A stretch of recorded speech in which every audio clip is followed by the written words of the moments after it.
Ok. Vamos a tocar primeramente la parte de bioenergética, lo que vendría siendo la utilización o lo que vendría siendo el metabolismo a nivel celular. Okay. Esto aplica tanto para el ejercicio como para el no ejercicio, simplemente para la cotidianidad. Ya. Me está tapando aquí. Hablamos de esta ciencia que estudia los acontecimientos energéticos en el ámbito de la biología, es decir, donde podamos encontrar una célula, es decir, en prácticamente todo nuestro cuerpo, ya sea a nivel muscular, ya sea a nivel respiratorio, ya sea a nivel renal, ya sea a nivel de lo que sea, ¿ok? La cual posee dos principios básicos, ¿ok? Que son, de hecho, este primero es de la termodinámica, que vendría siendo la energía no se crea, la energía no se destruye, sino que se transforma en otro tipo de energía, ¿ok? Para ser utilizada de otra forma o desplazarse hacia otro lado, ¿ok? Gran parte de esa energía liberada se transforma en una energía que el organismo vivo es incapaz de usar, es decir, el calor. De hecho, se habla de que el 70-75% de la energía formada durante el metabolismo celular es en calor, pues normalmente eso no lo puede utilizar el organismo. El otro 20-25%, por eso digo 20-25, 70-75, porque varía la bibliografía, es la que utiliza como tal nuestro organismo.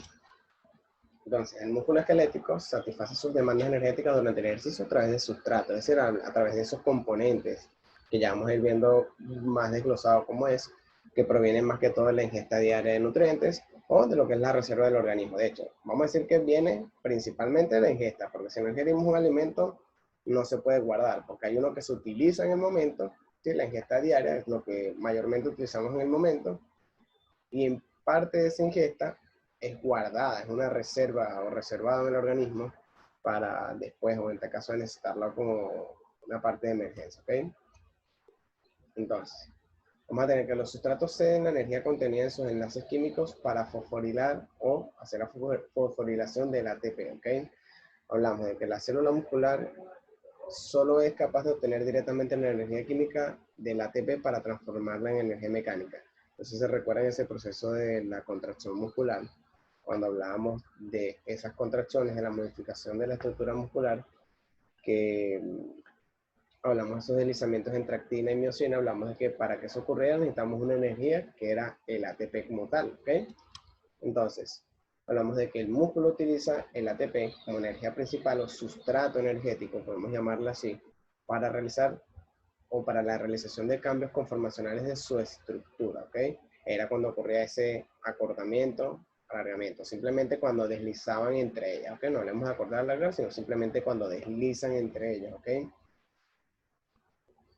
Ya, siempre tengo que cambiar el panel aquí porque me tapa. Entonces, las contracciones del músculo permiten movimientos de distintos segmentos utilizándose distintos sustratos. Ya vamos a ver cuáles que son esos sustratos. Vamos a empezar en que tenemos 4 componentes, 4 sustratos principales. Entonces vamos a mencionar los fosfágenos, ¿ok? Luego tendríamos lo que vendría siendo proteínas, hablamos de parte de los lípidos, hablamos de los hidratos de carbono, ¿ok? Empezamos primeramente con los fosfágenos, que suele ser la primera energía o el primer sustrato energético utilizado por las células de nuestro cuerpo, ¿ok? Entonces, vean que aquí les remarqué al inicio de la actividad y durante ejercicios explosivos muy breves y de elevada intensidad. De hecho, esto no tiene que ser aplicado a juro al ejercicio, o sea, simplemente es que la primera fuente de energía que utilizan nuestros músculos, ya sea para respirar, ya sea para caminar, ya sea para lo que sea, lo primero que él piensa en utilizar son estos caballeros que están aquí. Bueno, en realidad son más, ¿ok? Los fosfágenos son varios, pero los dos principales vendrían siendo el ATP y lo que vendría siendo la fosfocreatina, ¿ok? Son los primeros que se utilizan para poder realizar la contracción muscular. Además de eso, podemos encontrar otros 3, de hecho son muchos, pero esos son los dos principales y estos 3 que son los que le siguen como tal. Lo que vendría siendo el ADP, lo que vendría siendo el GTP y el UTP, ¿ok? Tenemos principalmente ATP y fosfocreatina, conocido también como PCR, ¿ok? Entonces, vamos un poquito más allá con lo que vendría siendo el adenosintrifosfato, que es el ATP. La fuente de energía más rápida e inmediata que encontramos, ¿ok?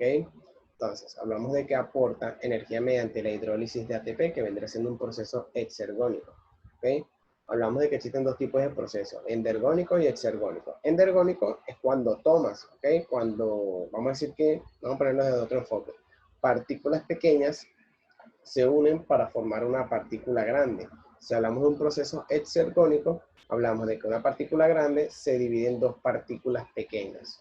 ¿Ok? Entonces hablamos de endergónico, exergónico. Endergónico cuando se unen, exergónico cuando se separan. Por ponerlo en ese sentido, ¿ok? Pero hablamos de un proceso exergónico, es cuando libera parte de la sustancia, de un componente en general, ¿ok? Entonces, liberando un grupo fosfato formando el ADP, porque pasamos de ATP a ADP, porque él pierde un grupo fosfato, ¿ok? Por supuesto que es mediante la enzima ATPasa, lo cual no es un proceso único en la contracción muscular, sino para todo el proceso que requiere energía, ¿ok?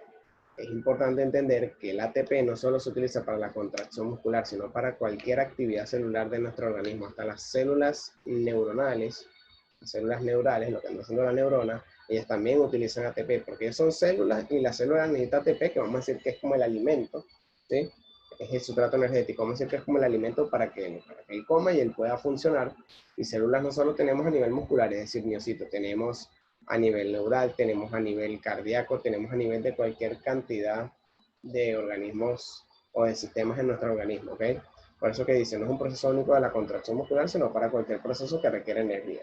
Proceso que está mediado por las células, por supuesto. Una vez finalizado, se reincorpora el grupo fosfato, precisando energía, haciendo ahora un proceso endergónico, ¿ok?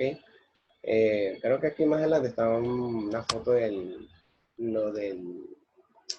está lo del ATP. El ATP, que cuando es utilizado, ¿sí? Desprende un grupo fosfato, ¿sí? Para formarse en ATP. Una vez que la célula realiza una función, ¿sí? No sé ni siquiera por qué en este movimiento, pero cuando una célula va y le dice, mira, ayuda a la contracción muscular, la célula va, hace su función, pasó de ATP a ADP. Una vez que termina su función, él agarra y retorna a su posición original y él vuelve a reincorporar ese grupo fosfato que perdió, volviendo a ser ahora ATP, ¿ok? Hablamos de que la fosfocreatina, ¿sí? Porque esto vendría siendo el ATP, la fosfocreatina, él tiene una función muy importante, su concentración es de 3 a 5 veces superior a la de la ATP, es decir, que lo encontramos en mayores cantidades que el ATP. Él ayuda a resintetizar con su energía el ATP. Es decir, que se está gastando constantemente. Les vamos a poner un ejemplo sobre eso, ¿ok? La PCR presenta un descenso marcado durante el ejercicio comparado con el ATP. Ok.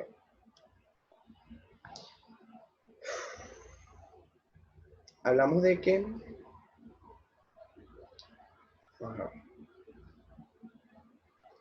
ATP puede pasar, vean que aquí está, tenemos ATP como estructura de base o sustrato energético de base. Él cuando es utilizado pasa a ser ADP.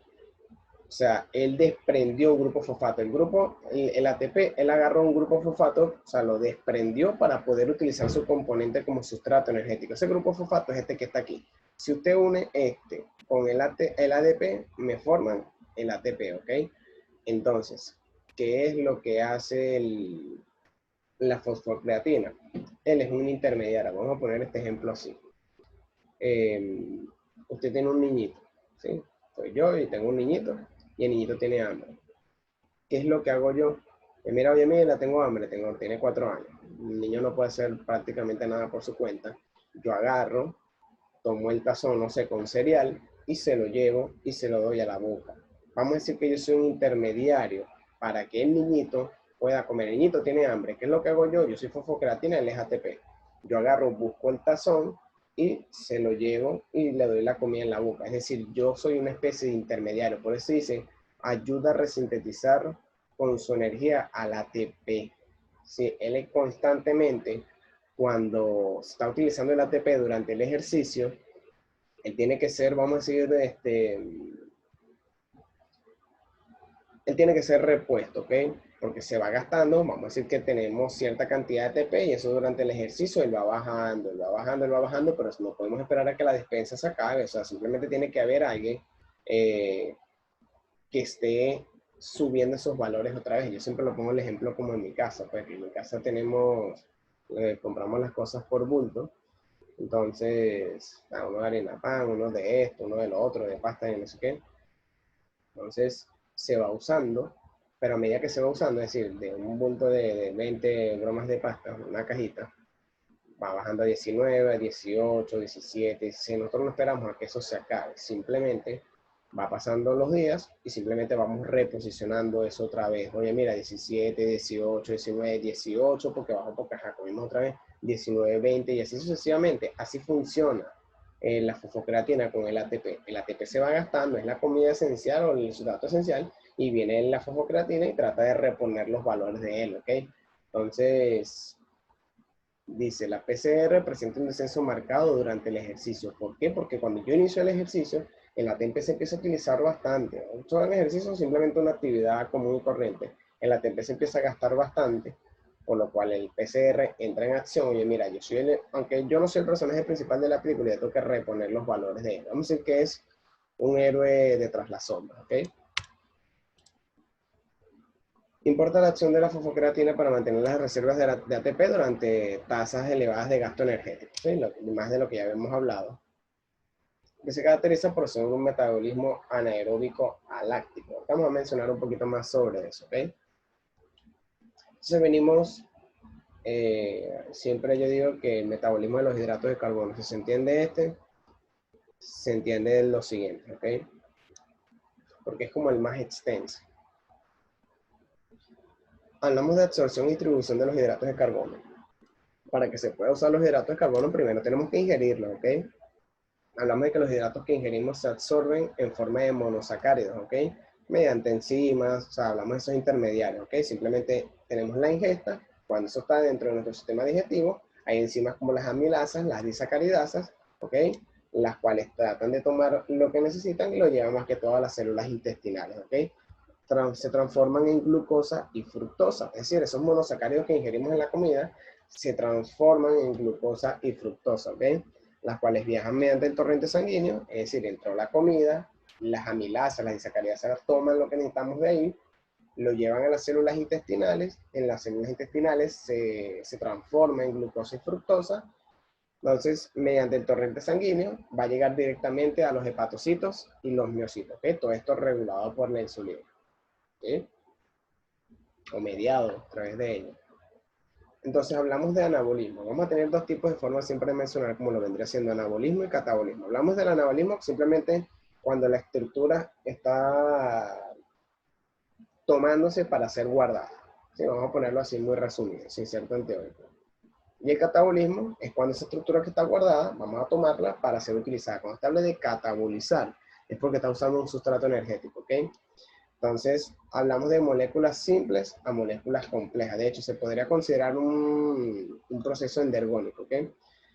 Ya habíamos hablado de que durante la ingesta, o sea, llegaba, tomábamos lo que necesitábamos, mientras amilasa, las disacaridasas, se llevaba a las células intestinales y luego por vía sanguínea. Bueno, cuando ya se está a punto de guardarse, porque eso se guarda más que todo en hepatocitos y miocitos, es decir, tenemos que los dos principales almacenes de los hidratos de carbono va a ser en el hígado y en el músculo, porque eso se refiere a hepatocitos y miocitos.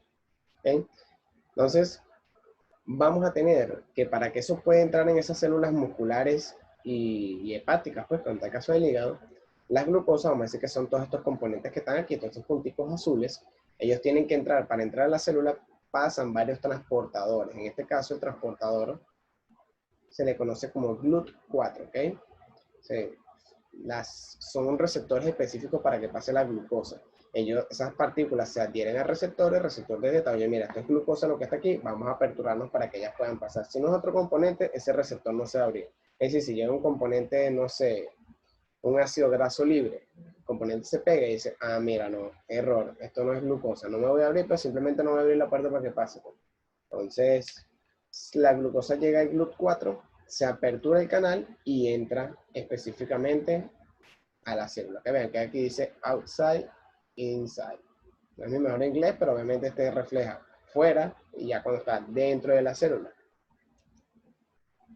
Entonces, claro, no es solo que entre a la célula y ya. Hablamos del almacenamiento de la glucosa, que para ella guardarse en esa célula, tiene que guardarse en forma de glucógeno. ¿Sí? A esto se le conoce como glucogenogénesis. ¿Sí? Hablamos de glucógeno y génesis. Hablamos de que vamos a crear, porque eso significa génesis, crear glucógeno a partir de la glucosa, ¿sí? Glucogenogénesis, creación de glucógeno mediante la glucosa, ¿okay? Que es un componente muy sencillo, unimos varios componentes de glucosa para formar glucógeno. De hecho, será otro proceso, podría decirse otra vez que es un proceso endergónico. Entonces, la glucosa, aquí no vamos a profundizar mucho en procesos fisiológicos, pero la glucosa, mediante una enzima hexocinasa, se va a transformar en glucosa 6-fosfato. Eso es lo que significa la P. De glucosa 6-fosfato se va a transformar en glucosa 1-fosfato. ¿Se dan cuenta? Simplemente saber el nombre de cómo va variando. De acá se transforma esta, de esta se transforma esta. Y la glucosa 1-fosfato, mediante la enzima glucógeno sintetasa, se va a transformar en glucógeno. Ahora sí, oficialmente, nuestro hidrato de carbono, desde la ingesta, desde que entró el sistema digestivo, las amilasas, la sacaridasa, la tomamos, la llevamos a las células intestinales, se transformó y todo aquello, vía sanguínea, el músculo y tal, pasamos después ya GLUT4 y todo aquello. Ahora miren cómo se transformó y ya, ahora sí, es glucógeno, ¿ok? ¿Dónde podemos encontrar el glucógeno? Mayormente en el hígado y en el músculo y en menor proporción en el riñón, ¿ok? En menor proporción. Es decir, nuestras principales reservas son el hígado y el músculo. Aquí tenemos simplemente unos valores, ¿sí? Bueno, simplemente no, son los valores de almacenamiento, ¿ok? Entonces, vean que aquí dice posible futuro tejido adiposo. Una vez que usted ingiere muchos hidratos de carbono y se excede el límite, ¿sí? Pues ya usted tiene mucho acumulado en sus músculos y en el hígado, eso se desplaza ahora al tejido adiposo, ¿sí? Ahí es donde hablamos de que empieza a haber ese aumento del peso y todo aquello, ¿ok? Se habla de posible futuro. Si usted excede los límites de almacenamiento del hígado y del nivel del músculo, realmente eso puede terminar siendo parte del tejido adiposo. Ya, que me está tapando. Cuando se empieza a realizar una actividad física, se hace solicitud por parte del cuerpo de estas sustancias energéticas para que las células puedan ejercer sus funciones, ¿sí? Ya vamos a ver cómo es eso. Esto es simplemente como una introducción. Oye, mira, ya vimos cómo se guardó, ahora vamos a ver cómo se va a utilizar.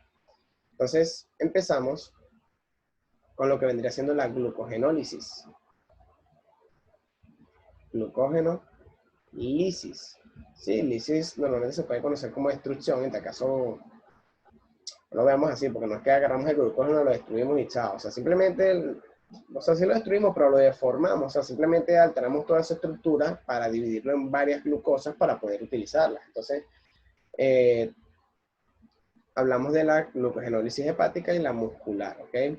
Vamos a tener esta hepática, ¿sí? De hecho, es como invertir el proceso que habíamos visto hace rato. Es simplemente invertirlo. Ahora vamos desde glucógeno, ahora vamos a tener, recuérdense que cuando en el último paso, para que fuera glucógeno, utilizamos la sintetasa, ¿verdad? Esa enzima para que se transformara en glucógeno.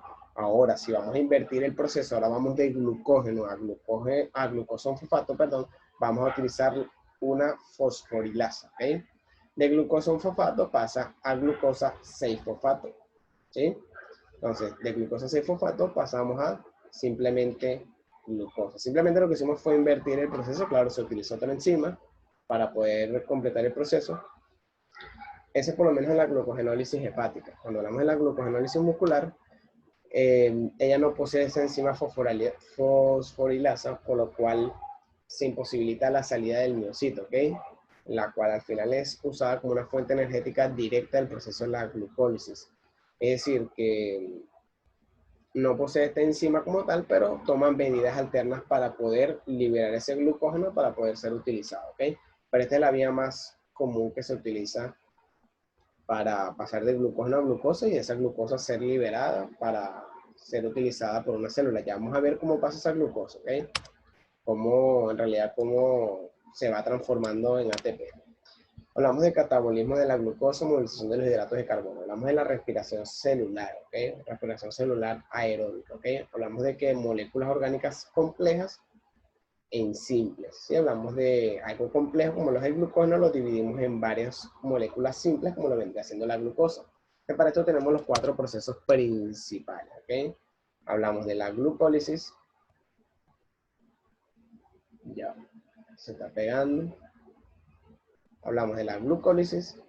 hablamos de la formación de acetilcoenzima A, hablamos del ciclo de Krebs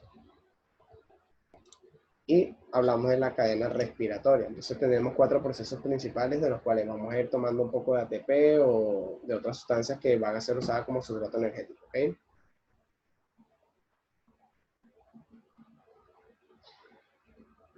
Ok, por lo menos estos ciclos van a ser muy a macro modo, ¿ok? No nos toca desde el punto de vista bioquímico, simplemente es ver cómo se va transformando una sustancia en otra. Vean que estamos aquí.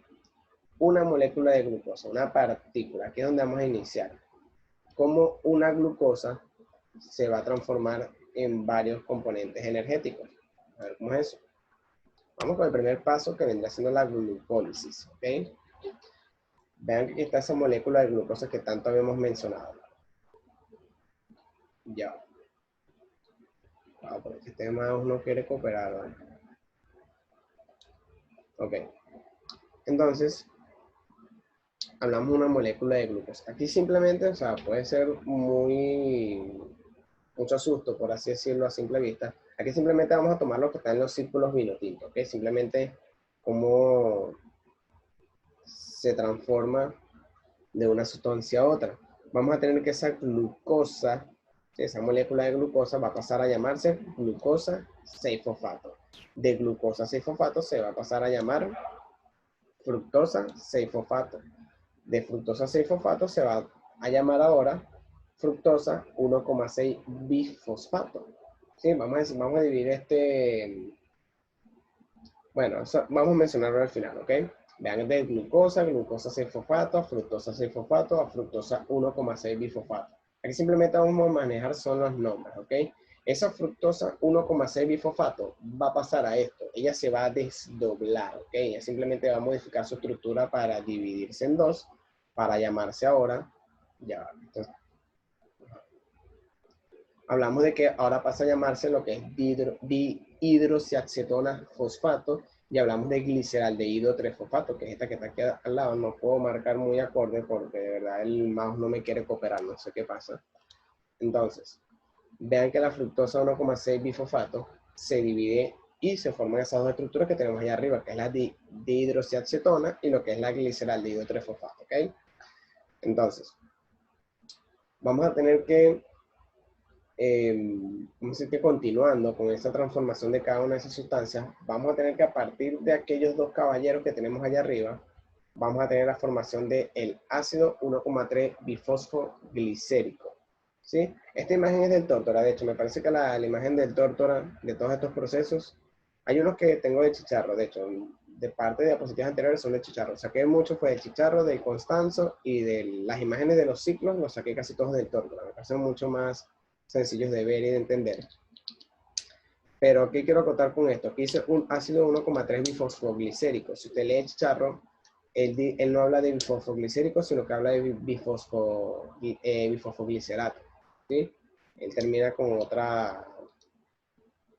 otro enunciado, con otra parte de palabra. ¿Okay? Pero bueno, vamos a tener que ese ácido 1,3 bifosfoglicérico va a terminar transformándose en ácido 3 fosfoglicérico, ¿sí? Ya no es bifosfoglicérico, ahora es ácido 3 fosfoglicérico. Ese se va a transformar en ácido 2 fosfoglicérico. Y de ahí pasa a lo que es el ácido fosfoenol pirúvico, ¿sí? Y la última transformación o modificación de su estructura vendría siendo el ácido pirúvico, que vendría siendo en 2 moléculas. Es decir, de una molécula de glucosa tuvimos 2 moléculas de ácido pirúvico, ¿ok? Vean que aquí yo marqué 2 cosas que dice pedir al organismo y dar al organismo. La intención de todos estos procesos que vamos a ir viendo es que en cada uno de ellos, o sea, a medida que la glucosa se va transformando, mientras se va transformando, ella va soltando energía en forma de ATP. De hecho, si lo ven aquí, en este primer proceso de esa glucosa vamos a tener 2 ATP. Vean que aquí en esta no vamos a tener nada, pero en la tercera tenemos 2 ATP y en la última tenemos 32 o 34 ATP. Todo eso a partir de una molécula de glucosa. Es decir, que una molécula de glucosa nos da 34 ATP, es decir, 34 ATP, perdón, 38, ahorita lo volvemos a resaltar al final, cada una de esas moléculas va a abastecer a una célula. Es decir, que de una molécula de glucosa podemos abastecer 30 y pico de trabajadores que son las células, ¿verdad? Entonces, ese es el sentido de esto, ver cómo se va transformando la glucosa, la cual me va soltando ATP, por así decirlo, y de ese ATP lo que hacemos es utilizarlo para nuestras células, ¿ok? Se vean glucosa, glucosa 6-fosfato, fructosa 6-fosfato, fructosa 1,6 fosfato, el de dihidroxiacetona fosfato, de gliceraldehído, ácido 1,3 fosfoglicérico, ácido 3 fosfoglicérico, ácido 2 fosfoglicérico, ácido fosfonolpirúvico y lo que vendrá siendo al final, ácido pirúvico, ¿ok? Ahí va abajo marqué dos cosas que dicen pedir al organismo y dar al organismo. Vamos a ponerlo así. El organismo, vean que aquí marqué 4 rayitas.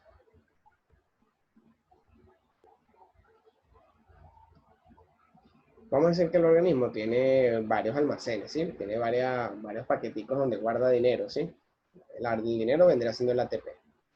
Entonces, pero para que la glucosa vaya transformándose y me pueda ayudar, él le tiene que pedir prestado al organismo. Le dice, mira, organismo, cónchale, mira, invierte en mí, vale, yo voy a ser un buen empresario, pero necesito que me prestes dinero para yo poder iniciar. Pues el organismo les presta, vean que aquí lo marqué con puntos verdes. El organismo le presta aquí un ATP y el organismo le presta aquí un ATP, ¿sí? Entonces vamos a decir que perdimos este y perdimos este, ¿sí? Entonces, eso es como si fuera una especie de banquito que tiene 4 ATP. Por ponerle un ejemplo, porque eso puede tener más. Pero cuando pasamos de allá abajo de la fructosa 1,6 bifosfato a dihidroxiacetona y a gliceraldehído, la cosa cambia. Vamos a tener que aquí, cuando estamos en el ácido 1,3 bifosfoglicérico, vean que se forman 2 ATP. Es decir, vamos a decir que la glucosa ya le está dando los resultados. Oye, mira, yo te dije que invirtieras en mí, ahora mira, ve, ahora que cuando voy transformando el ácido 1,3 bifosfoglicérico, me estoy dando 2 ATP, mira, ve, toma ahí lo que te debía. ¿Sí? Listo. Ya nuestra deuda está saldada. Se vean que se sigue transformando. Cuando llega el ácido fosfonolpirúvico, que él se vuelve a transformar para ser ácido pirúvico, él vuelve a soltar 2 ATP, que es lo que viene y le dice la glucosa, bueno, ya no es glucosa, pues, pero la glucosa viene y le dice al organismo, mira, como yo soy tan chévere, como tú creíste en mí, mira, yo te voy a dar 2 ATP. Es decir, que ese almacén tuyo ahora ya no tiene 4, sino que tiene 6. Entonces, por eso se llama pedir al organismo, dar al organismo. ¿Sí? Entonces, terminamos con el primer ciclo, donde tenemos como resultado 2 ATP, pero aunado a eso, muchachos, vamos a tener otros componentes. Claro que eso sí no vamos a profundizar mucho, ¿ok? Vean que aquí hay otro que dice NADH, más 2 hidrogeniones. Hablamos de que NAD, únicamente NAD se le conoce como adenina nicotinamida, ¿sí? Lo que vamos a ver al final de cada proceso, cuál es nuestra ganancia, ¿sí? En esa no vamos a profundizar mucho porque es un poco más complejo. Nuestra ganancia neta en este proceso fueron 2 ATP. Esa fue nuestra ganancia neta, ¿sí? Y vamos a tener además de ese ATP, vamos a tener 2 NAD con 2 hidrogeniones. Y ahorita vamos a ver cuál es el sentido de esos NAD. Por ahora, vamos a dejarlo así. Vamos a concentrarnos que en la glucólisis entendimos cómo se transformaron cada una de las estructuras. Entendimos que nos quedaron 2 ATP. ¿Sí? Nos quedaron 2 ATP. Esa fue nuestra ganancia de la glucosa. Y mira, ya yo le pagué al organismo y tal. Y mira, me quedaron 2. Y tenemos que nos quedan 2 NADH más 2 hidrogeniones. Vamos a ver para qué sirven eso. Entonces nos lanzamos al segundo proceso, que se le conoce como formación, bueno, vamos a marcarlo aquí, que es la formación del acetilcoenzima A. Muy pendiente a esto, de una glucosa salieron 2 ácidos pirúvicos, ¿ok? Vamos a tener que cada ácido pirúvico va a realizar este proceso. Veanlo aquí. Aquí está la glucosa, pasamos por la glucólisis, ahora mira, vamos con el ácido pirúvico, que fue lo que nos quedaron 2 ácidos pirúvicos. Pues vamos a tener que ese ácido pirúvico mediante una vía anaeróbica, ¿sí? O sea, empezamos a mencionar de vías aeróbicas y vías anaeróbicas, ¿ok? Vamos a tener que ese ácido pirúvico entra en esta estructura que muchos deben haber visto ya, que es la mitocondria. Ese ácido pirúvico entra en la mitocondria, ¿sí? tenemos el ácido pirúvico que entró. Vamos a tener que ese ácido pirúvico, mediante una piruvato deshidrogenasa, que es una enzima, ella va a transformar su estructura. No sé si recuerdan, por lo menos cuando pasamos de la glucosa a glucógeno, de glucógeno a glucosa, que habían enzimas que los ayudaban a transformarse. Pues aquí también tenemos una de esas enzimas que nos ayudan a transformarnos. Voy a rodar esto aquí.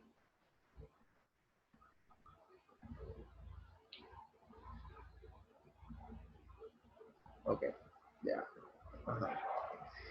Entonces vamos a tener que ese ácido pirúvico en primera instancia, mediante esa enzima piruvato deshidrogenasa, me va a permitir que ella forme algo que se llama grupo acetilo, ¿sí?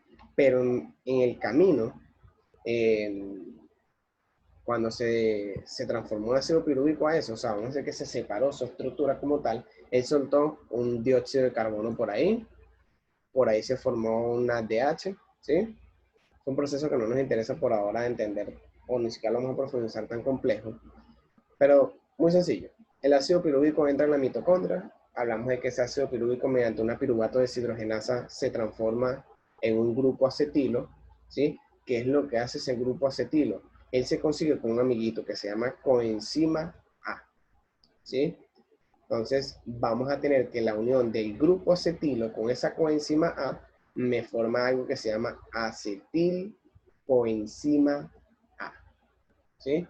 De hecho, ya pasamos en las glucosas, todo el proceso que pasó para transformarse a ácido pirúvico, el ácido pirúvico entró, mediante una enzima se derivó al grupo acetilo, y el grupo acetilo se unió con algo que se llama la coenzima A. Entonces, grupo acetilo y la coenzima A se unen para formar algo que se llama acetilcoenzima A. Por eso este proceso se llama formación de acetilcoenzima A. ¿Okay? Entonces, vean lo siguiente aquí. Ahora veamos nuestra ganancia neta. Ya tenemos la de aquí. Ahora vemos nuestra ganancia neta aquí en esta formación de acetilcoenzima A. Vean que dice 2 dióxido de carbono. ¿Por qué 2 dióxido de carbono? Recuerden que de una glucosa se derivó un ácido pirúvico, aquí lo voy a colocar, y otro ácido pirúvico, o sea, son dos, pero ten en cuenta uno y uno. Un ácido pirúvico va a sufrir este proceso. De ese ácido pirúvico se va a formar un dióxido de carbono. Cuando entre el otro ácido pirúvico se va a formar otro dióxido de carbono. Entonces, además de eso, además del dióxido de carbono, que son dos, porque son un ácido pirúvico y un ácido pirúvico, vamos a tener que también se forman dos NADH por el mismo ciclo, ¿ok? Un NADH por aquí, un NADH por acá, ¿sí? Vamos a ver lo importante de ese NADH. Entonces, vamos a tener que igual, o sea, ya tenemos que de una glucosa se formaron un ácido pirúvico y un ácido pirúvico. En global son dos. Pero este ácido pirúvico se va a formar un acetilcoenzima A y de este se va a formar otro acetilcoenzima A. Es decir, que repetimos, o sea, vamos a tener dos, uno y uno, ¿ok? Entonces, vamos a tener que ahora ese grupo, o sea, lo que se vendría siendo ese acetilcoenzima A, va a entrar en algo que se conoce como el ciclo de Krebs, ¿sí? Hablamos, conocido también como el ciclo del ácido cítrico. Se veanlo como lo tenemos aquí. Vean que aquí tenemos el ácido pirúvico, ¿se acuerdan? El ácido pirúvico que entró a la mitocondria para formar la acetilcoenzima A.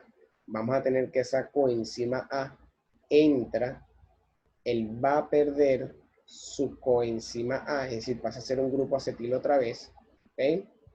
Entonces, vamos a tener lo siguiente. Esa estructura, ese grupo acetilo, vuelvo y repito, la acetilcoenzima A entra en el ciclo de Krebs, ¿sí? Esa acetilcoenzima A, vean, aquí se lo señalo. Acuérdense que era grupo acetilo más la coenzima A, ¿sí? Cuando se unieron allá adentro en la mitocondria, coenzima A. Ellas se unieron, ¿verdad? Ellas estaban separadas y se unieron. Ah, mira, vamos a entrar juntos al ciclo de Krebs. Cuando entran al ciclo de Krebs, ellas se vuelven a separar. Esa coenzima A se separa, se desprende por ahí. Eso tiene otra función en el organismo. Vamos a tener que ese grupo acetilo, cuando entra, ¿sí? Ella se une con una sustancia, que la voy a mencionar al final, y pasa a llamarse ácido cítrico. Por eso se le llama ciclo de Krebs o ciclo del ácido cítrico, porque es el primer componente que se forma, ¿ok? Ese ácido cítrico va a pasar a llamarse ácido isocítrico, ¿sí? Entonces, vamos a tener que ese ácido isocítrico se va a pasar a llamar ahora ácido alfa-cetoglutárico, ¿sí? Ese ácido alfa-cetoglutárico va a pasar a llamarse succinil coenzima A. De succinil coenzima A va a pasar a llamarse ácido succínico. De ácido succínico va a pasar a llamarse ácido fumárico. Luego ácido málico. Luego ácido oxalacético. Entonces vean lo siguiente. Ese ácido oxalacético, ¿qué es lo que hace? Cuando entra un grupo, un coenzima A, ya les mencioné, la coenzima A se va por un lado y queda solo el grupo acetilo. Y les dije que el grupo acetil se combinaba con una sustancia para llamarse ácido cítrico.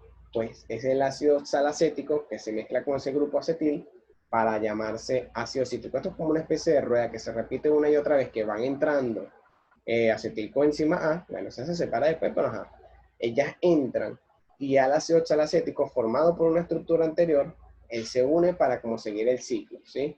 Y se sigue el ciclo una y otra vez.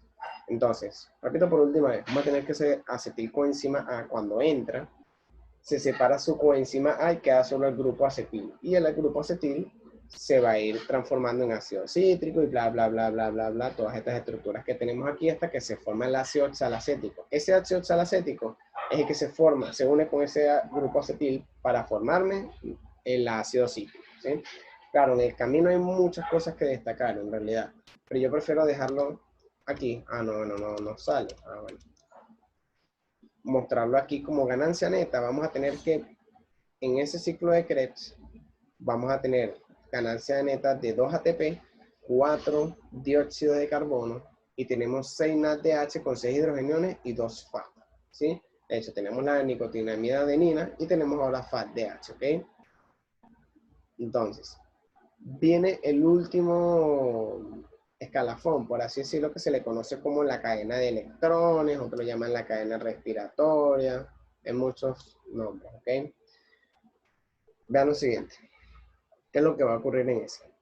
Si se dan cuenta y revisamos detrás del camino, tenemos 2 ATP por aquí arriba, 2 ATP por acá. Sí, tenemos 4 ATP por ahora. Eso es lo que nos interesa desde el inicio. Agarrar esa glucosa y ver cuánto ATP le podemos sacar. Pero oye, mira, no tenemos prácticamente nada. ¿Sí? Y ya no tenemos nada que hacer. ¿Qué es lo que ocurre?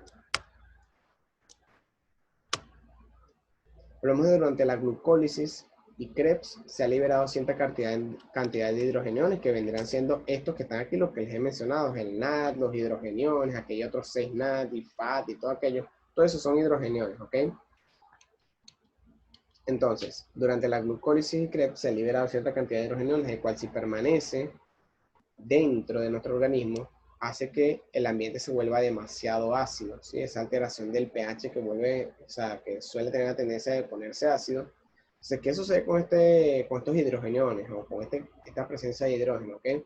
Vean que él se ha combinado con coenzimas como el NAD y el FAT, por eso es que es NADH, FATDH, o sea, simplemente el hidrogenión para poder estar en el organismo, él se pega a esta sustancia, ¿ok? Él se guinda, así es como que si te hubieras coleado en el avión y te hubieras guindado en la parte de atrás con un gancho ahí pegado. Bueno, algo así hacen los hidrogeniones, entonces, los cuales llevan los átomos, esos dos coenzimas, esa es la función de ellos, ellos no están de adorno, ellos están así, yo estoy aquí agarrando todo, es como si fuera no sé, un asesino en serie de perritos, y él agarra, mira, yo soy como una especie de policía de perritos, los recojo todos en la calle, me los llevo para mi casa, porque esa es mi función, yo no lo estoy recogiendo por obligación, me los llevo a mi casa para, no sé, pues, qué sé yo hacer con los perritos, ¿sí? Comerlos, cocinarlos. Entonces, las coenzimas están para eso, ellas están presentes en el organismo celular simplemente para tomar esos hidrogeniones, ¿ok? Entonces, lo cual llevan los átomos de los hidrogeniones hacia la cadena de transporte, ¿sí? Donde se dividen en protones y electrones. Ah, bueno, no.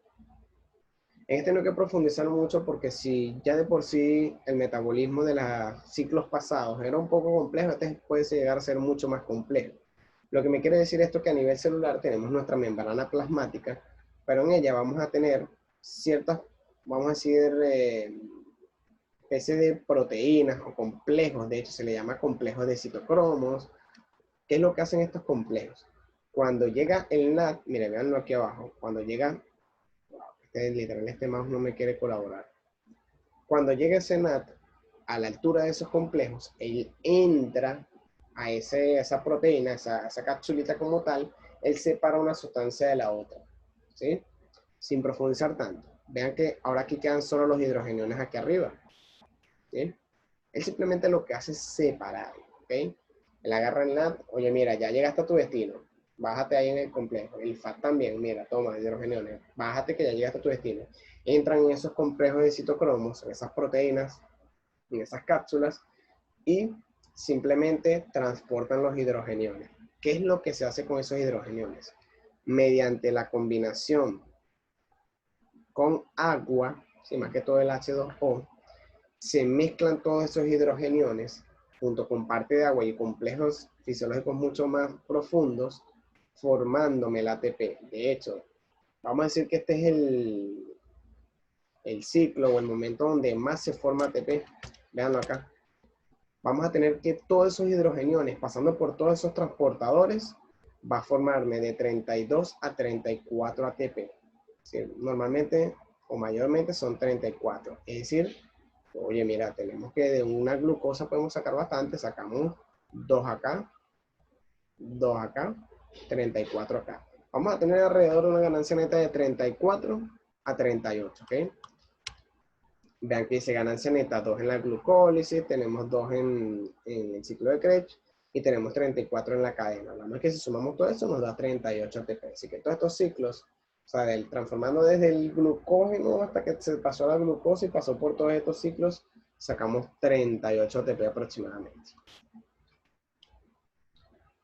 Entonces hablamos del catabolismo de la glucosa, movilización de los hidratos de carbono. Hablamos de la anaeróbica, el ácido láctico, ¿sí? Habíamos hablado de que cuando entraba, la vía que ya habíamos visto, cuando entraba la mitocondria como tal. Entonces, hablamos ahora de un metabolismo anaeróbico láctico, ¿sí? Cuando hablamos de que no hay una respiración celular tan óptima, sino que simplemente hablamos de esfuerzos de gran intensidad y de una duración muy breve, aproximadamente de 1 a 3 minutos, ¿ok? Entonces, eso es lo que conocemos como metabolismo anaeróbico láctico. Láctico porque hay presencia de ácido láctico, ¿ok? Muy criticado, a veces han alterado hasta su función, pero según López Chicharro, hablamos de que este es considerado como el precursor energético inmediato en el miocito. Si es una actividad de gran intensidad y de 1 a 3 minutos, ¿ok? Produciéndome 3 ATP como ganancia neta en ese corto tiempo para poder realizar su función celular, ¿ok? El lactato de por sí no es responsable de la fatiga, ¿sí? Esto lo dice López Chicharro. Entonces nos vamos de una vez con lo que vendría siendo el metabolismo de los lípidos, ¿sí? Como siempre digo, si se entendió el de los hidratos de carbono, el de los lípidos va a ser mucho más sencillo. Ya voy. Con esta pantalla aquí. Ok. Representan la principal reserva energética, hablamos de que es la reserva energética más amplia y constituye una fuente casi inalcanzable de energía durante el ejercicio físico. Aumenta el protagonismo cuando el ejercicio es de larga duración, permiten ahorrar el glucógeno muscular y hepático, ¿sí?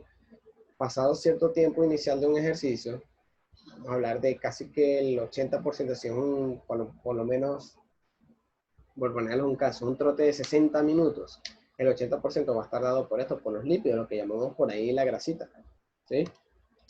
A diferencia de los hidratos que solo sirven de fuente energética, las grasas tienen diferentes funciones biológicas, como actuar de combustible en el metabolismo aeróbico celular. La variedad es más amplia, como teniendo cada uno su función principal. Entonces, de los principales lípidos, vamos a tener lo que vendría siendo los fosfolípidos, hablamos del colesterol y hablamos de ácidos grasos, ¿ok? Esos ácidos grasos que lo vamos a dividir en triglicéridos y lo que vendría siendo el glicerol, ¿sí? Entonces empezamos con lo que vendría siendo el anabolismo de los lípidos. hablamos de que primeramente, para poder tener una reserva de lípidos, necesitamos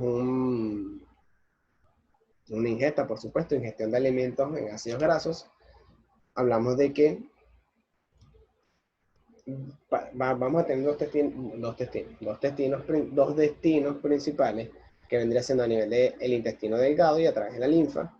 Y hablamos de, por otra parte, el hígado, ¿ok?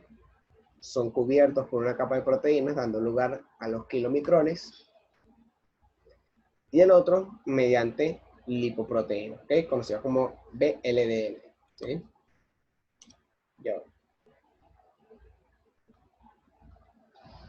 Hablamos de que luego de eso, los ácidos grasos se distribuyen en el organismo mediante el torrente sanguíneo para llegar al tejido adiposo y muscular como tal. Ok. Para dar sentido, que lo que más interesa es esto. Esto es una partícula, vean, esto es una partícula de ácido graso, ¿ok? Pero ella no puede entrar de manera tan fácil al organismo. Vamos a decir que su composición no se lo permite. ¿Qué es lo que hace el organismo? Él cubre con una capa de proteínas, ¿sí? De hecho, este componente simple, vamos a ponerlo así. Le pone un poco de pelotitas alrededor. Si lo rodea completo, que es esta foto que está acá, ¿sí? Lo cubre con proteínas, ¿sí? A lo que, claro, cuando ya se une la grasa con las proteínas se le conoce como kilomicrón, ¿sí? Una vez que esta es cubierta, ¿sí? Y se le llama kilomicrón, ahora sí puede ser desplazada por el torrente sanguíneo, ya puede ser soluble en un líquido, porque ese es su problema inicial, que no es soluble en agua, en líquido, es decir, la sangre, pues. Una vez que él está compuesto de esta forma por proteínas, ahora sí puede viajar. De hecho, lo mismo ocurre en otras, pero con otras lipoproteínas, que es prácticamente parecido, ¿ok? Para que pueda viajar en sangre y de ahí llega al tejido adiposo y muscular, ¿ok? Mediante varias enzimas como son las lipoproteínas lipasas, la LPL, como lo quieren llamar, en lo cual es liberado para la contracción muscular. Entonces, hablemos del catabolismo de los lípidos, lo que se le conocería como lipólisis. Para poder utilizar los triglicéridos con el fin de producir ATP, primero debe ser desdoblado, es decir, debemos cambiar su conformación estructural y lo dividimos en glicerol y ácidos grasos. Se ven este ciclo que tenemos acá. Ok. Hablamos de que de un ácido graso de 16 carbonos se puede llegar a producir 129 ATP. Esto es muchísimo, ¿ok?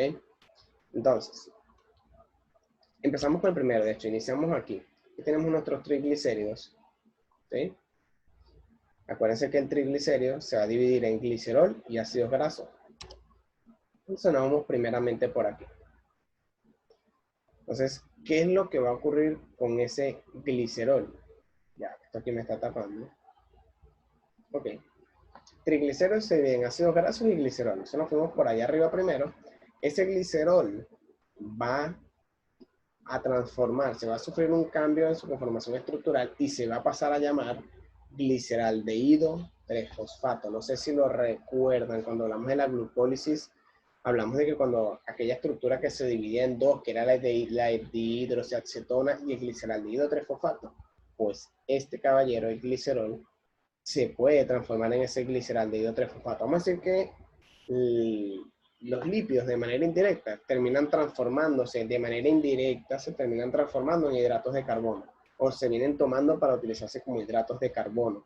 Vean que de un triglicérido, de un lípido, se dividió en dos, en glicerol, y el glicerol se transformó en un componente que habíamos visto en los ciclos de hidratos de carbono, ¿ok? Si el ATP es bajo, entra en este paso en la vía metabólica, lo que se conoce como gluconeogénesis. Vean, esto es muy importante, que tengan mucho cuidado.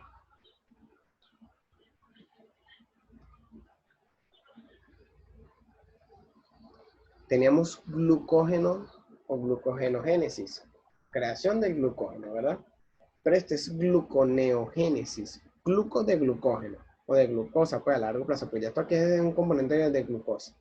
Neo de nuevo y génesis de creación. Entonces hablamos de una creación de un nuevo componente de glucosa a partir de un lípido, en este caso de un glicerol, pues del glicerol como tal.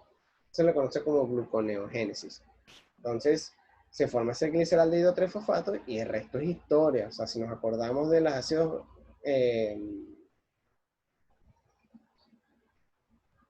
de los ciclos de los hidratos de carbono, perdón, iba a decir ácidos grasos.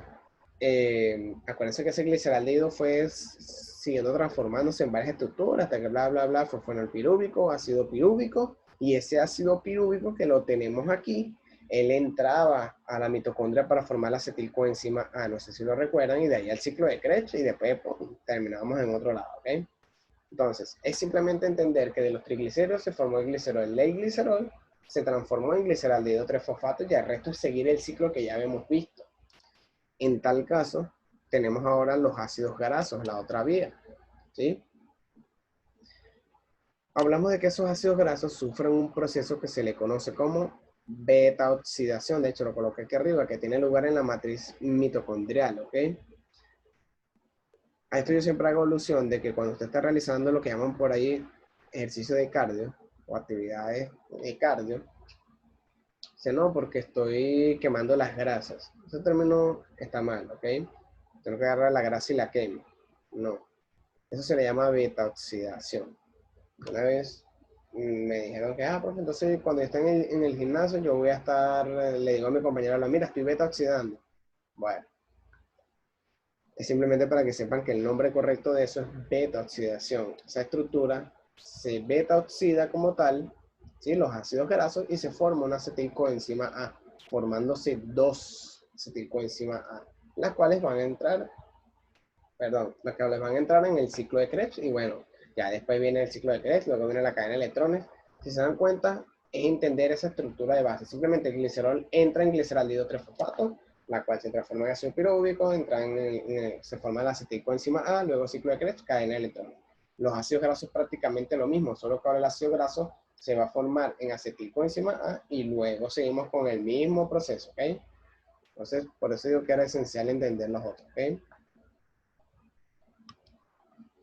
Y tenemos otro que vendría siendo en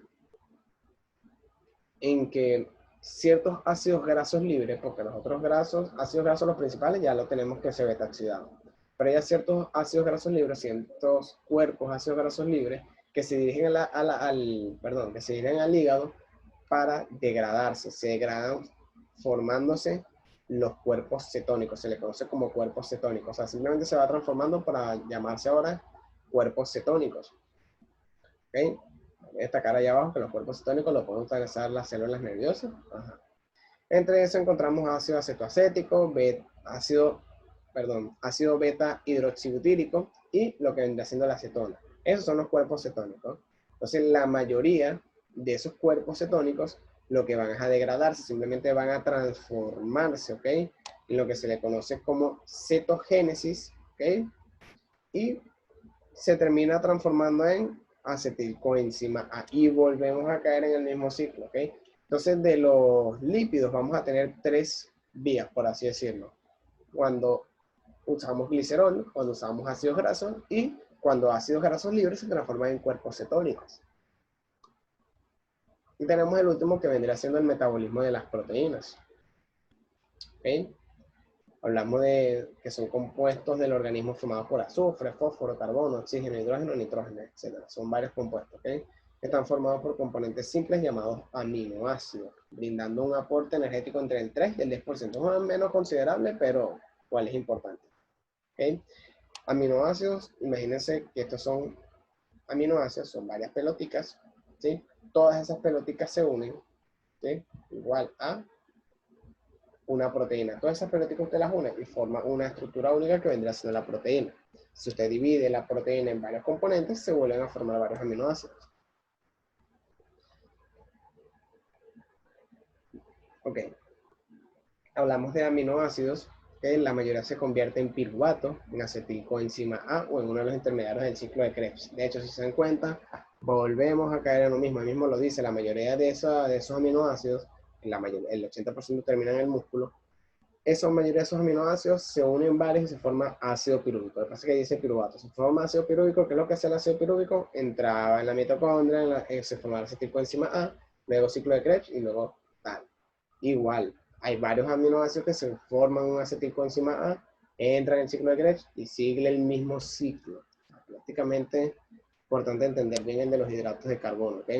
Se han descrito al menos 6 aminoácidos que pueden utilizarse como combustible, como la alanina, el aspartato, generación del glutamato, ¿ok?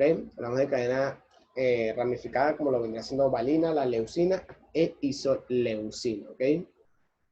Todos estos aminoácidos, ¿ok? Se oxidan mayormente cuando disminuye el glucógeno, que a veces cuando ya está el glucógeno, ya bueno, ese glucógeno transformado en glucosa está totalmente agotado, perdón. Entonces, oye, mira, ya agotamos parte del lípido, bueno, mira, vamos a utilizar las proteínas, la última, vamos a decir, lo último que nos queda en la cuenta del banco. Hablamos de ejercicios de más de 60 minutos, ¿ok? En cuanto al anabolismo, consiste en la formación de uniones peptídicas entre los aminoácidos para formar proteínas, ¿ok? Este proceso, eso es lo que ya hemos mencionado, que varios aminoácidos se unen para formar proteínas, ¿ok? Lo que destacamos acá es que este proceso se da en los ribosomas de casi todas las células, ¿ok? Regulado por DNA y lo que vendría siendo RNA, ¿ok? Lo que vendría siendo ácido ribonucleico y ácido desoxirribonucleico. Siempre me cuesta la pronunciación, es ácido ribonucleico y ácido desoxirribonucleico. El catabolismo de las proteínas, que vendría siendo ahora agarrar esa proteína, degradarla, formar varios aminoácidos, las cuales tienen un destino. De hecho, si se dan cuenta, este es el ciclo de Krebs. Veanlo aquí. Aquí tenemos uno de los procesos que vimos en hidratos de carbono. Tenemos, perdón, este no. ¿Se acuerdan que tenemos la formación de la acetilcoenzima A? Tenemos el ciclo de Krebs aquí, que era la parte 3. Y por acá, bueno, tenemos simplemente con la del ácido pirúvico. Si se dan cuenta, hay muchos aminoácidos, por lo menos no se mencionaron, pero vean cómo hay varios. Aquí están los nombres, alanina, todo lo que vendría siendo cisteína, todo lo que es glicina, serina, treonina. Todos ellos me pueden formar ácido pirúvico, ¿sí? Indirectamente ellos volvemos a caer en hidratos de carbono. Tenemos varios aminoácidos, como lo vendría siendo la tirosina, la leucina, la lisina, ¿ok? Todos este tipo de aminoácidos que me forman ciertos componentes que al final terminan transformándose en acetilcoenzima A, o en tal caso como lo vendría siendo el triptófano, o lo que vendría siendo la leucina y la isoleucina, que también se forma acetilcoenzima A, y hay otros aminoácidos, ¿ok? Como el ácido aspartático, lo que vendría siendo componentes vecinos que terminan transformándose en ciertos componentes que encontrábamos en el ciclo de Krebs. Entonces, de una manera directa o indirecta, ya que abajo tenemos otros, ¿sí? Pues no me tomo la molestia de mencionarlos, pero de una forma u otra caemos en el ciclo de lo que vendría siendo los hidratos de carbono. Bueno, aquí les doy otras funciones, pero sí los dejo para que los lean como tal. Eso es lo que vendría siendo sistemas o ciclos energéticos, ¿ok? Porque llegamos ahora de en qué momento está ramificado eso, por así decirlo, en cuanto a actividades comunes a lo que vendría siendo una actividad deportiva. Entonces, tenemos que los sistemas energéticos en el deporte representan las vías metabólicas a través de las cuales el organismo obtiene la energía para realizar el ejercicio o en tal caso la actividad física, ¿ok? Entonces vamos a tener 3 ciclos energéticos. Se le conoce al anaeróbico aláctico, que es el de los fosfágenos. ¿Se acuerdan que los fosfágenos eran la primera fuente que utilizamos? ATP y lo que es PCR, fosfocreatina. Bueno, vamos a tener el anaeróbico láctico, ¿sí? Entonces forma ese ácido láctico. Y teníamos el aeróbico u oxidativo, conocido también como fosforilación oxidativa o glucólisis aeróbica, que era cuando esa glucosa entraba, o sea, se transformaba en ácido pirúvico, el ácido pirúvico entraba en la coenzima A y así sucesivamente. A eso es a lo que nos referimos, ¿ok? Tenemos 3 ciclos energéticos. Fisiológicamente es casi imposible la participación única de estos. Simplemente ellos se alternan, ¿ok? No es que, mira, ahorita estamos caminando, utilizamos solamente este. No, estamos utilizando los 3, pero de predominancia esto, ¿ok? ocurriendo un metabolismo mixto, predominando un tipo de sistema energético sobre el otro, dependiendo de los costos de la actividad, desde velocidades de distancias cortas, 10 segundos o menos, hasta de grandes resistencias que son 30 minutos o más. O sea que claro, que siempre está enfocado al deporte porque fue prácticamente sacado el chicharro, pero eso aplica para cualquier actividad que requiera gasto energético. Es decir, cualquier actividad que requiera gasto energético, hasta para respirar cuando se contrae un músculo, eso es un gasto energético que necesita el músculo, toma sustrato energético. Entonces ahí estamos utilizando los ciclos energéticos, ¿ok? Entonces, aquí está un poquito más desglosado, por así decirlo. Hablamos de que en el primero, el de los fosfágenos, hablamos de que un 15% de la energía durante la realización de series de corta duración. Es decir, hablamos de que este ciclo es más que todo predominante en actividades de 30-35 segundos, ¿ok? Corta duración pero elevada intensidad, ¿sí?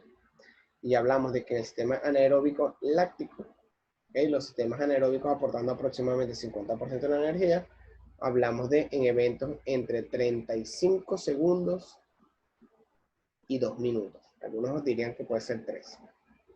Y tendríamos el aeróbico u oxidativo, ¿okay? En el que va de 2 a 3 minutos como punto de inicio en adelante, ¿sí?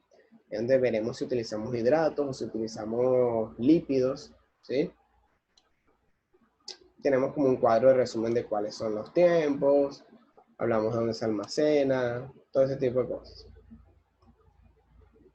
En cuanto a los cambios cardíacos, que vamos a destacar simplemente lo más importante, pues cambios cardíacos, prácticamente todo va llevado, tanto los cambios cardíacos como los respiratorios, van al aumento del gasto cardíaco y al aumento de la actividad respiratoria. Pero siempre hay que destacar unas pautas principales, ¿ok? Todos los intercambios de oxígeno y dióxido de carbono ocurre a nivel del lecho capilar. Aquí no lo voy a tocar tan... Esto es más de lo mismo que ya hemos visto de la parte anatomofisiológica, ¿ok? Ok, la sangre pasa de los capilares a las células, ¿cierto? Cuando llega ese oxígeno, pues simplemente la célula lo utiliza, ¿ok? Que sacan de ella oxígeno y nutrientes, ¿ok? Hablamos de que esos nutrientes pueden ser glúcidos, lípidos, aminoácidos. De hecho, ya hemos ido mencionando algunos como lípidos, aminoácidos. Entonces también tenemos otro tipo de vitaminas y sales minerales, ¿ok? Después pasa a los pequeños vasos. Una vez que se es utilizada esa sangre con ese oxígeno y ese nutriente, pasa a pequeños vasos llamados vénulas. De las vénulas, por supuesto, si recuerdan, pasa a las vénulas, perdón, de las vénulas a las venas, para luego llegar al corazón. Simplemente es cuando retorna. Una vez que utilizamos eso, lo retornamos al corazón, ¿ok? Obviamente, sin duda, el primer objetivo es suministrar lo que es oxígeno al músculo, ¿ok? Además de eliminar la cantidad de dióxido de carbono en el organismo. ¿De qué factores depende el aumento de la función cardíaca? Hablando ya de lo que es el cambio, pues, durante un ejercicio, de la masa muscular, intensidad del ejercicio, capacidad del corazón para aumentar el volumen sistólico para proporcionarle a los tejidos periféricos todo lo que vendría siendo satisfacer su necesidad metabólica. Obviamente la intensidad no es lo mismo un semitrote a un trote a que yo esté corriendo. ¿Ok? Hablamos de masa muscular y de musculatura implicada, ¿ok? No es lo mismo a que yo haga una flexión de un solo codo, a que yo haga flexión de ambos codos, a que yo haga flexión de ambos codos con una mancuerna de no sé cuántos kilos, ¿ok? Hablamos de cuántos músculos estamos implicando, porque ya su cuerpo no tendría que abastecer un solo bíceps, pues en tal caso en el codo acá, sino que ahora tienes que abastecer a dos específicamente. Y si haces un ejercicio más compuesto, como lo vendría haciendo un burpee, que utiliza cualquier cantidad de musculatura, obviamente el aumento del gasto cardíaco va a ser mucho más. O sea, está como en estado de emergencia. Oye, mira, tengo que distribuirle a este y al otro. Entonces, mecanismos nerviosos reguladores del sistema cardíaco, ¿ok? Cabe destacar que estos centros nerviosos, ya lo habíamos mencionado en la parte de anatomofisiología, pero se encuentran en la porción ventrolateral del bulbo, el cual recibe información procedente del hipotálamo para que también pueda regular parte de su acción. Entonces, hablamos de conectando mediante vías simpáticas, dice simpatía, pero simpáticas y parasimpáticas al corazón. Se suelen apreciar cambios cardiovasculares incluso antes del ejercicio. Claro, esto es lo más típico que tenemos, estos dos que están aquí, ¿ok? Que obviamente tenemos ciertos receptores periféricos, los cuales detectan cambios, que le mandan información al bulbo. De hecho, el bulbo también manda información más arriba, al cerebro y parte de lo que es hipotálamo y todo aquello. Entonces, cuando según es que se genera una respuesta de qué es lo que tiene que hacer, el bulbo dice, bueno, mira, yo quiero que tú agarres y aumentes el gasto cardíaco. ¿Qué es lo que voy a hacer? Mediante vías simpáticas, ¿ok? Esas conexiones neuronales con el corazón, yo agarro y le mando un mensaje. Yo agarro y le digo, mira, soy el supervisor aquí, corazón, te estoy diciendo mediante vías simpáticas, o sea, te estoy mandando la información para que te contraigas más, para que puedas ayudar a abastecer los tejidos periféricos, ¿ok? Entonces, aquí dice, se suelen apreciar cambios cardiovasculares incluso antes de empezar el ejercicio, claro. Desde el punto de vista emocional, de observar que estás listo para hacer ejercicio, vamos a decir que emocionalmente estás preparado para hacer ejercicio, se activan ciertas áreas motoras a nivel cerebral, que si mira, esta persona va a hacer ejercicio. Simplemente ya poco a poco, tampoco es que no pasen a hacer nada, o sea, haces así como que engañas a tu cerebro que vas a hacer ejercicio y listo, aumenta el gasto cardíaco. No, simplemente cuando eso va a ocurrir, empieza a prepararse las estructuras para hacer ese aumento de gasto cardíaco, ¿okay? No es que está ocurriendo de por sí. Claro, hablamos de que para que la información llegue al bulbo y estructuras superiores tiene que haber unos receptores periféricos que nos den esa indicación como tal, ¿ok? Para la cual tenemos mecanorreceptores, ¿okay? Situados en las estructuras articulares y en el músculo esquelético y se activan durante el movimiento. Y nada más cuando usted empieza a mover, ya el mecanorreceptor está así como observando, está flexionando el codo. Y lo flexionó otra vez, lo flexionó otra vez. Mira, lo está flexionando mucho. Mira, ¿qué pasó? Se sigue flexionándolo. Mira, nada, este tipo está haciendo ejercicio. Mira, voy a mandarle un mensaje ahí al bulbo para que hable con la gente de arriba para ver si nos mandan más sangre.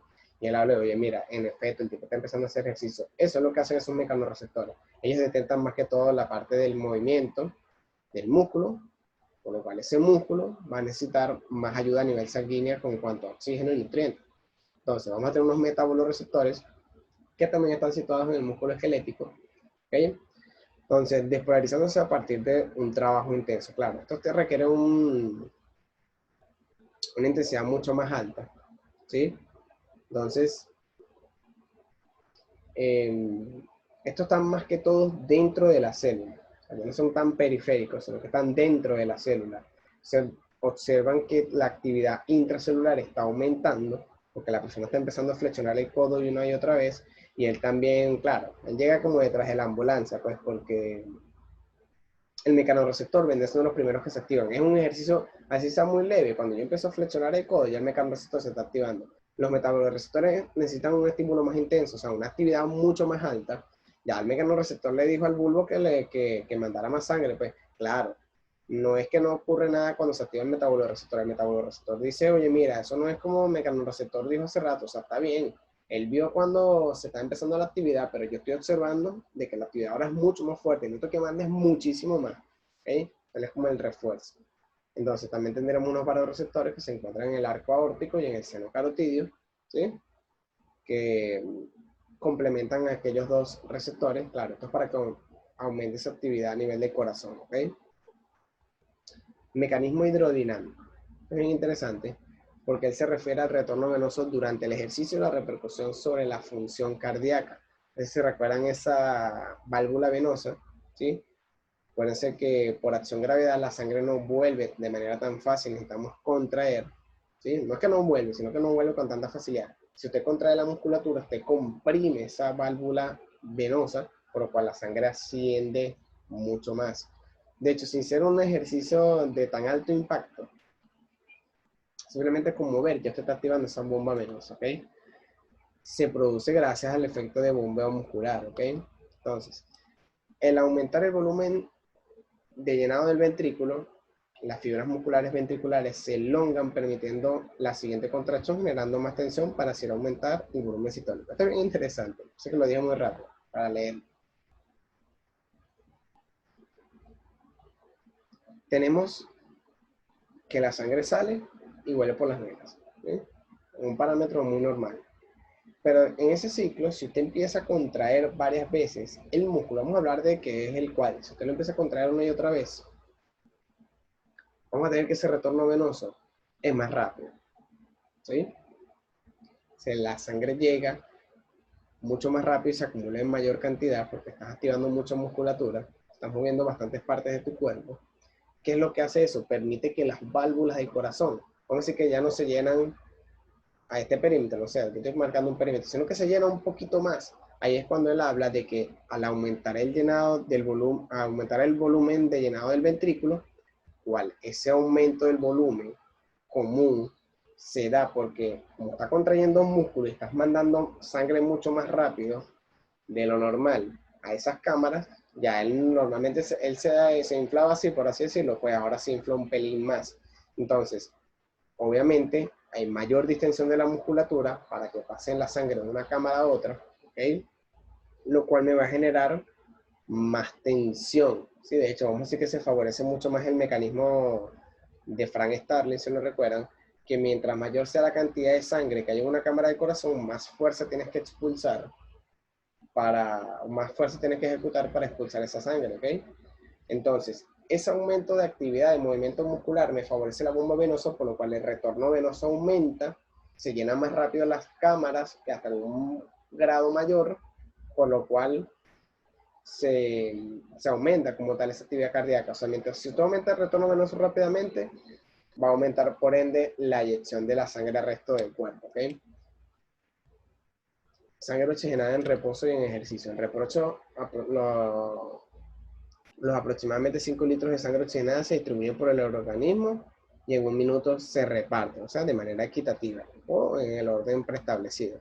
Pero durante el ejercicio, el flujo sanguíneo se redistribuye en función de la intensidad y el tamaño de la masa muscular implicada. Aquí por lo menos le puse una foto de un ciclista que normalmente utiliza bastante a nivel de lo que es brazo, antebrazo, bueno, parte del cuello obviamente para estabilizar, y utilizamos por supuesto miembros inferiores. Entonces en ese momento ya no todo va a ser tan equitativo, sino que ahora su cuerpo está centrándose en mandar más sangre a esas musculaturas que están teniendo una alta intensidad, ¿ok? Eso es a lo que se refiere. En cuanto a cambios respiratorios. De hecho, es hasta un poquito obvio qué es lo que ocurre. De hecho, en el cardíaco ahora que vamos a aumentar el gasto cardíaco, por supuesto. Lo que pasa es que quería mencionarles ciertos patrones o ciertas modificaciones de ciertas estructuras, que es lo que me favorece que aumente ese gasto cardíaco. Igualito acá, ¿ok? Cabe señalar que al inicio del ejercicio la ventilación aumenta rápidamente, ¿ok? La presión de oxígeno, que es PaO2, tenía tendencia a bajar mientras PaCO2 aumenta, o sea, algo está muy obvio. ¿Okay? Mientras más ejercicio empezamos a hacer, la cantidad de oxígeno dentro de nuestro cuerpo se empieza a utilizar, por lo que aumenta el dióxido de carbono, ¿ok? De hecho, no es tan fácil ingerir oxígeno en el ambiente, por lo cual empieza a retenerse dióxido de carbono y se empieza a acidificar la sangre como tal. Entonces, ¿cómo ocurre esto? Vamos a tener primero unos quimiorreceptores humorales. Los quimiorreceptores son neuronas capaces de responder a los cambios del medio interno, para la cual vamos a tener unos quimiorreceptores centrales y vamos a tener unos quimiorreceptores periféricos, ¿ok? Entonces, en cuanto a los centrales, vamos a tener que estar situados en la parte anterior del bulbo, ¿ok? ¿Cuál es la función de ellos? Que aquí destaco esto. Ellos detectan los cambios de dióxido de carbono en nuestro organismo, ¿sí? E hidrogeniones en el líquido cefalorraquídeo. Entonces, ya sea, dice la presencia de esto, ya sea la presencia de dióxido de carbono, ya sea la presencia de hidrogeniones en el líquido cefalorraquídeo, cuando estos receptores, estos quimioreceptores humorales centrales, detectan que hay mucho dióxido de carbono, hay muchos hidrogeniones a nivel del líquido cefalorraquídeo, vamos a tener que él va a mandar esa orden, él va a hablar con, ¿cómo se llama? Con el bulbo raquídeo, sus núcleos respiratorios y todo aquello, y le dicen, oye, mira, aumentame la actividad respiratoria, porque necesito que se disminuya ese dióxido de carbono, porque eso no es bueno para mi cuerpo, igual los hidrogeniones en el líquido cefalorraquídeo.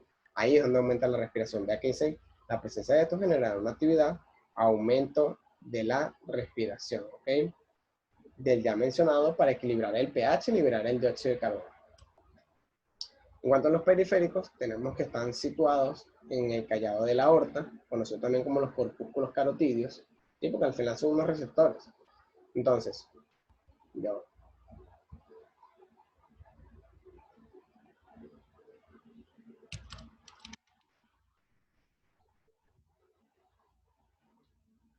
ya lo sé, se me había pegado esto. Ok. Claro, aquellos eran sensibles a dióxido de carbono y hidrogeniones en el líquido cefalorraquídeo, pues estos son sensibles a modificaciones de potasio, pero principalmente de oxígeno. Es decir, ellos detectan cuando hay mucho oxígeno o no.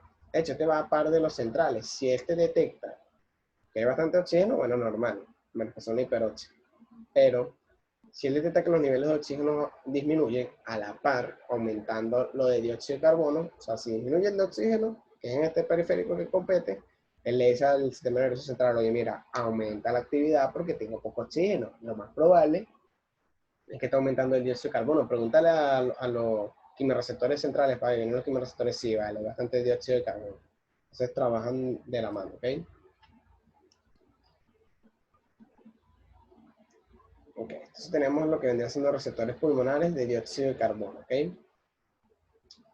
Claro, esto es simplemente como método, o sea, esto lo menciona López Chicharro, pero esto no está del todo comprobado. Hablamos de que en perros y conejos se ha demostrado que los pulmones poseen receptores para el dióxido de carbono, que permiten enviar mensajes al centro respiratorio a nivel de bulbo y parte de controles superiores ante la posibilidad de un aumento de la presión de dióxido de carbono.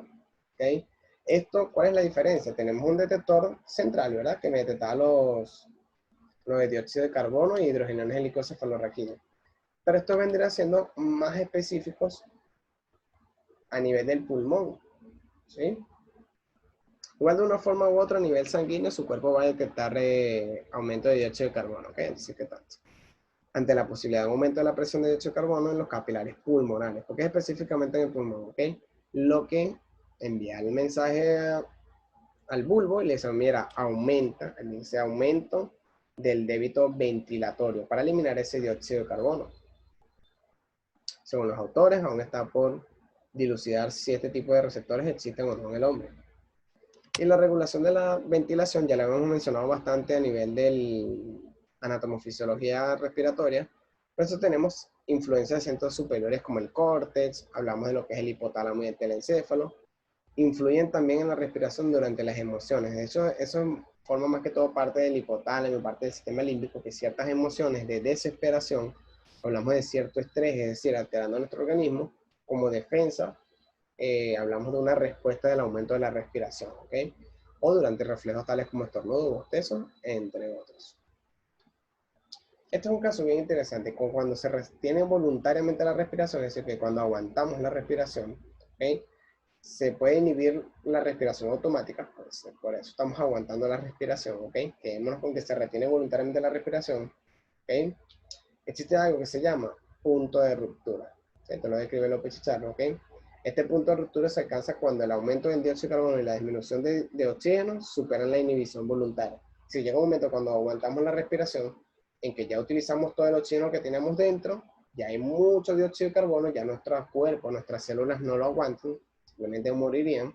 Entonces, hablamos de que cuando se supera ese límite, simplemente hablamos de una inhibición voluntaria. Nosotros mismos como que, y volvemos a respirar, ¿ok? Las descargas del centro de ritmo ventilatorio provocarán la inspiración. Es decir, que cuando nuestro centro a nivel del bulbo detecta que ya hay mucho dióxido de carbono, él dice, mira, ya inspira, inspira, que suelte, inspira otra vez.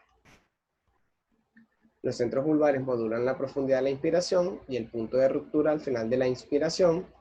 Y tenemos relación de centros de control respiratorio con las motoneuronas a nivel espinal. Eso es simplemente como un plus de que esos centros a nivel respiratorio del bulbo, ellos también ejercen un control sobre las motoneuronas, es decir, las neuronas motoras, las que más que todo me acompañan a la contracción de musculatura intercostal, como musculatura abdominal, esa musculatura que me ayuda a la respiración. Él no solo monitorea parte de lo que es frecuencia o ciertas cosas de la respiración, sino que también ayuda a la contracción muscular. Él da la orden, ¿ok? Pero bueno.